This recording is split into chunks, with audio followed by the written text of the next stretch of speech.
Good morning, it's Coffee with Mr. Karsten. I've got my to-go cup, and as we said last time, we're going on the road. Instead of sitting in one place in the building and talking about the ministry here at LSA, we're going to go to the parts of the ministry and visit different parts of this building. And we are talking to you this morning.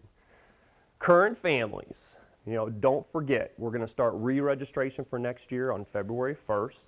And you know the blessings that are here at this school. The fine arts, the sports, the academics, especially the Christian setting, and being student focused. We're here to educate your children. But today, I want to also talk to our incoming new families, incoming kindergarten families, incoming high school families for next year. Don't forget, a tuition-free drawing. All you have to do is come and tour our school, tour the building, talk with us about the different parts of the education here at LSA. And as you decide on what might be best for your children, take that tour, enter into that drawing, and let us partner with you as we educate your children. So we ask you to take a tour, but we're going to take a tour now, and we're going to go on the road. To-go cup, going into the different parts of one of the, I think, the most enhanced and up-and-coming and growing parts of our ministry, and that's one of our fine arts departments in the music department. The music department consists of a K through 12 intentional music program, 2 music teachers. We have K through 6 taught by Mrs. Hoagland, and we have 7 through 12 taught by Mr. Gallegos.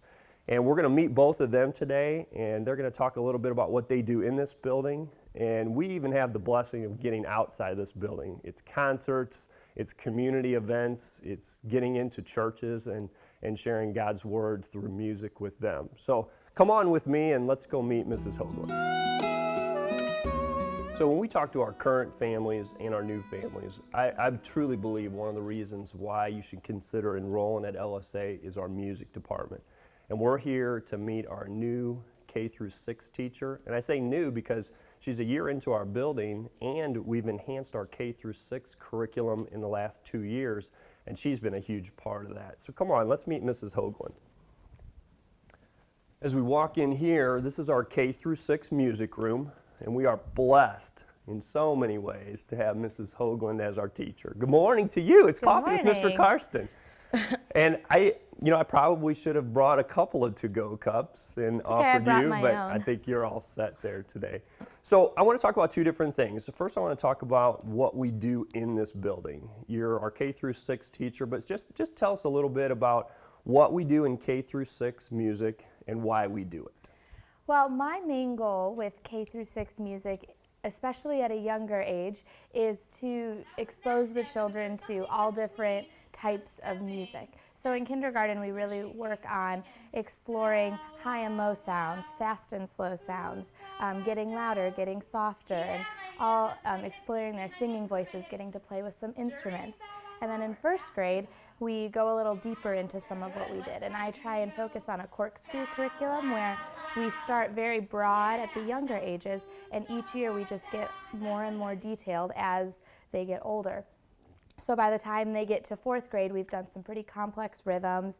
They can read note names, they can read solfege, and then we start recorders, so then when they get to 5th grade, if they decide to go the band route, they've already played instruments, they can read music, and it's a seamless transition. When they get to 5th grade, they choose between band or choir. Choir, we really focus on reading sheet music and singing solfege and being able to look at a piece of music and know what it's going to sound like before we've even tried to sing it. And band, we really focus on technique for playing our instruments, playing musically, what that means, whether it's getting louder here, softer here, knowing if you're the melody or if you're not the melody, and how we work together as an ensemble. And that refines itself in 6th grade as we get more and more detailed there.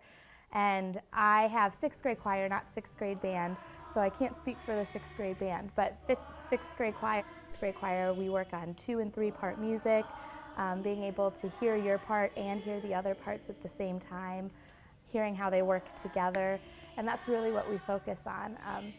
And I've found that even if you're not a great singer, you can play an instrument, or if you're not a great instrumentalist, that you can dance, or you can write music. And so my goal, K through 6, is to really just show kids that there's so much more to music than just singing or just playing an instrument, and that there's something that everyone, regardless of whether they are amazing singers or amazing instrumentalists or not, there's something everyone can do.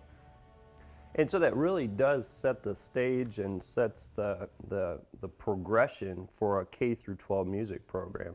We don't just talk about the things inside of this building. You are preparing those kids to go into concerts and to go into our churches. Just talk about a little bit of that other parts, and you know, we include the parents and we include the community and invite them to be part of that too. But just talk a little bit about that, would you?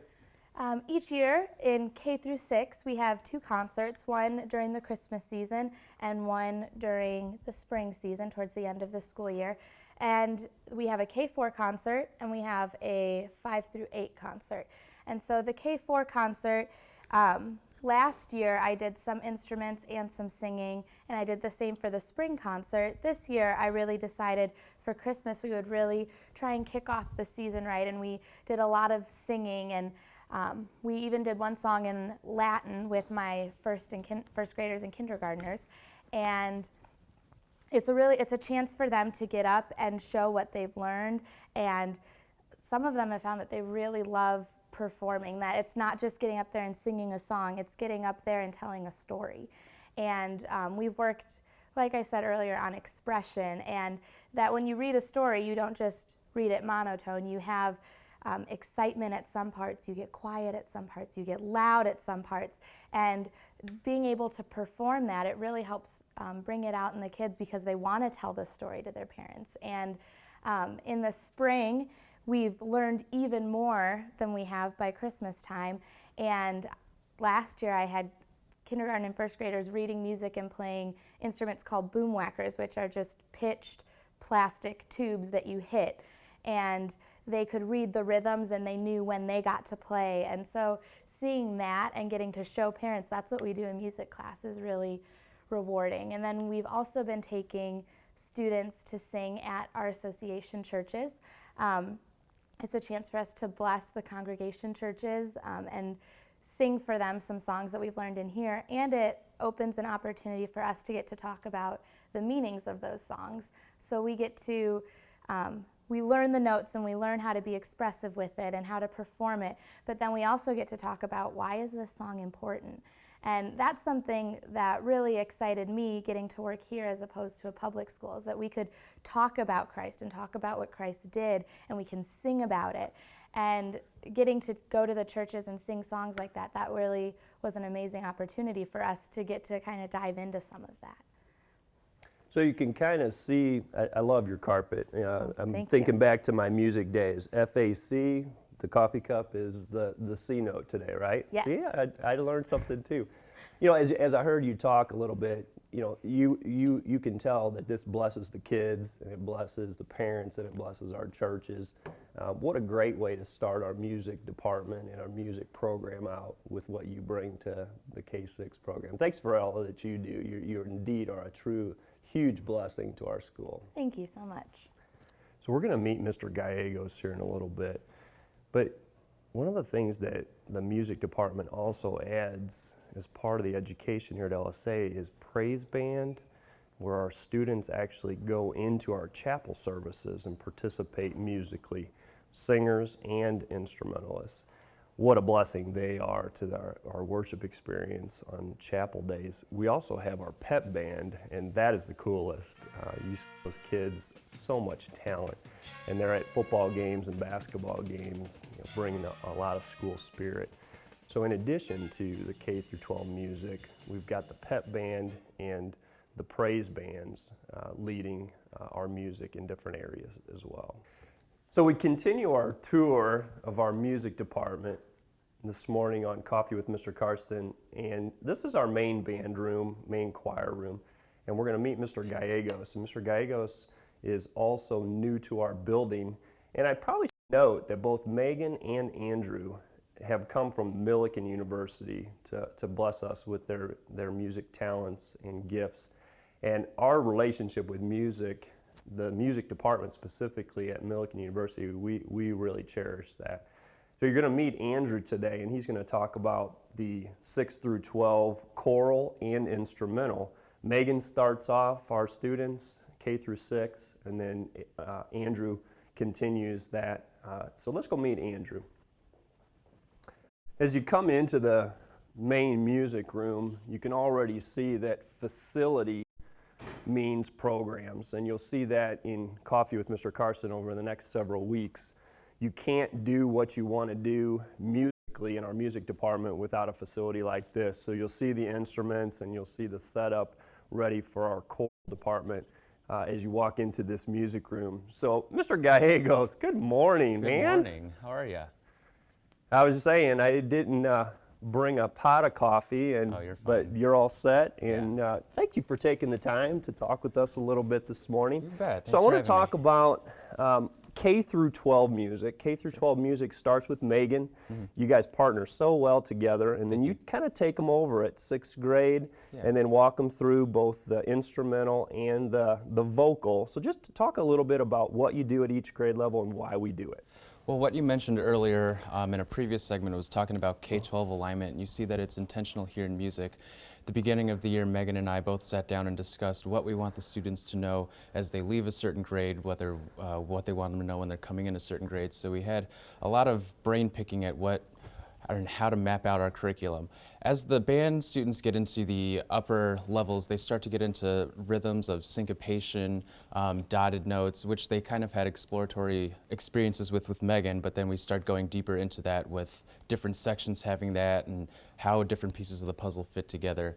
As far as the choral aspect goes, we dive into deeper harmonies, parts split up more. We have 3 parts, sometimes even 4 part, depending on how my boys are doing, whether or not their voices have changed fully or not. So it all depends on each group every year, but we start to really expand not only their musical knowledge, but their musical ability as far as more parts that they're hearing, more parts that they're understanding, both physically and mentally.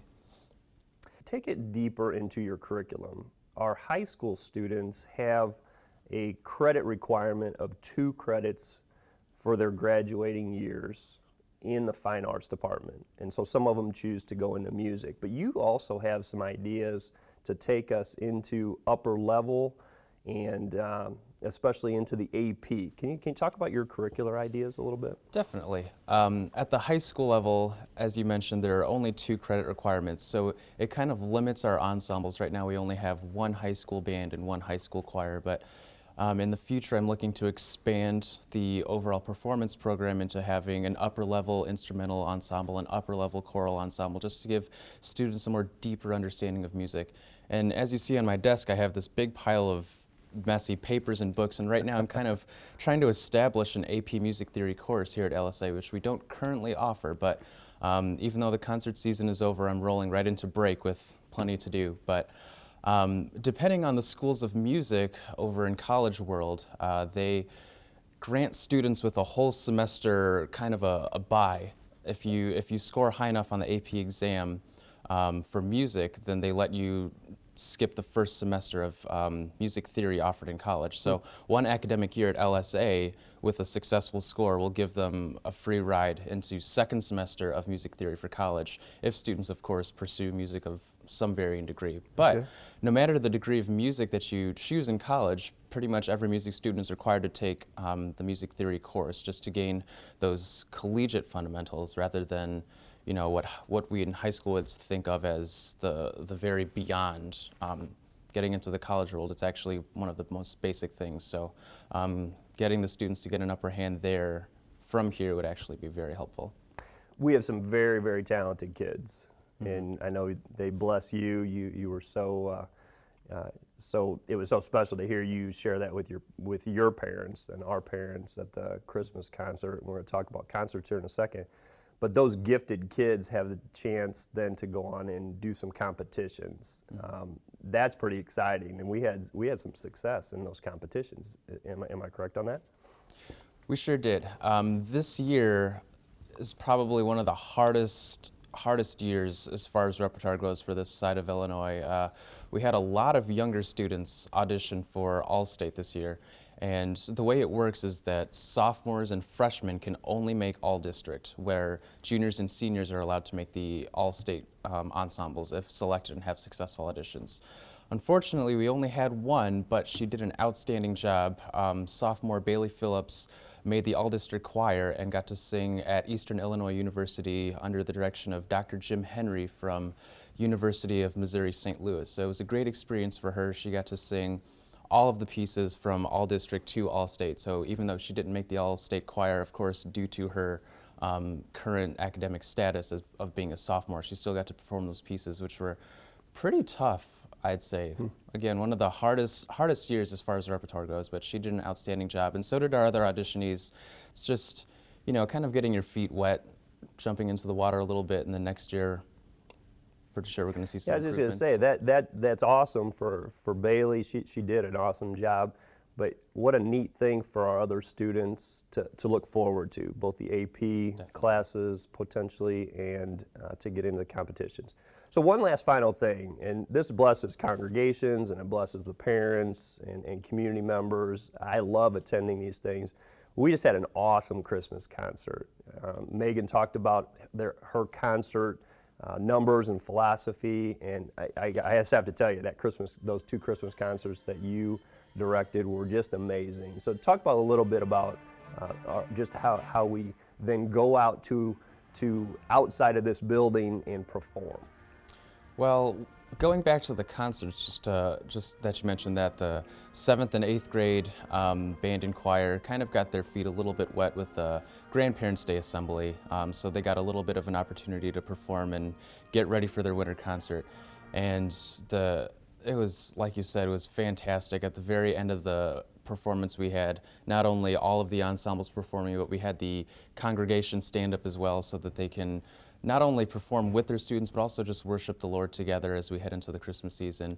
And you also saw that as well with the high school. The very last piece featured the band, the choir, and the audience to stand and join us. So one thing I also wanted to mention at the high school concert, it was just such a fantastic job to the younger performers. If you noticed in the program, all the names that were soloists or featured were all freshmen, and you can see that it goes back to this K-12 alignment we've continually been talking about, that it's really actually happening here, that the younger students are actually showing improvement, and it's actually really pushing the older students to do better. So I think the overall aspect is just fantastic here.